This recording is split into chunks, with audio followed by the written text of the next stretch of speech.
Hi friends, welcome back to another episode of Malthi's kitchen. இன்றைக்கி என்னோட கிச்சனில் நான் செய்ய போகிற ரெசிபி லிச்சி மில்க்ஷேக். இதுக்கு தேவையான இன்க்ரீடியன்ட்ஸ் என்னென்னு இப்போ பார்ப்போம்.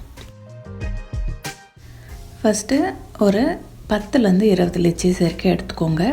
எடுத்துகிட்டு அதில் இருக்க ஸ்கின்னை நல்லா பீல் பண்ணிவிட்டு உள்ளே இருக்க சீடை எடுத்துகிட்டு தனியாக ஒரு பவுலில் போட்டு வச்சுக்கோங்க. ஒரு கப் அளவுக்கு பால் எடுத்துக்கோங்க. ஒரு மிக்ஸி ஜார் எடுத்துக்கோங்க. எடுத்துக்கிட்டு நம்ம முதல்ல அந்த தோலை உரித்து சீட்ஸ் எடுத்து லிச்சீஸை இதில் ஆட் பண்ணுவோம். இது கூட அந்த ஒரு கப் பாலையும் ஆட் பண்ணுவோம். இப்போது இதில் தேவையான அளவுக்கு நம்ம சுகர் ஆட் பண்ணுவோம்.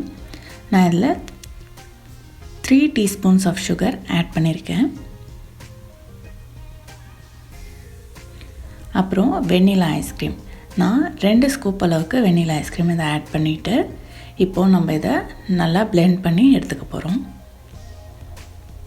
அவ்வளோதாங்க, நம்ம சுவையான லிச்சி மில்க் ஷேக் ரெடி ஆகிடுச்சு. இதை நீங்கள் அப்படியேவும் சாப்பிட்லாம், இல்லை மேலே 2 ஸ்கூப் ஐஸ்கிரீம் போட்டும் ஐஸ்கிரீம் மில்க் ஷேக்காகவும் சாப்பிட்லாம்.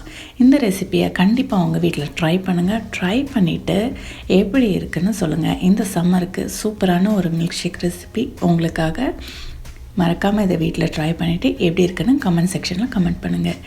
இந்த வீடியோ உங்களுக்கு பிடிச்சிருந்தா லைக் பண்ணுங்கள், ஷேர் பண்ணுங்கள். இன்னும் நீங்கள் மால்திஸ் கிச்சன் சேனலுக்கு சப்ஸ்கிரைப் பண்ணலையா, மறக்காமல் சப்ஸ்கிரைப் பண்ணிடுங்க. தேங்க்ஸ் ஃபார் வாட்சிங்.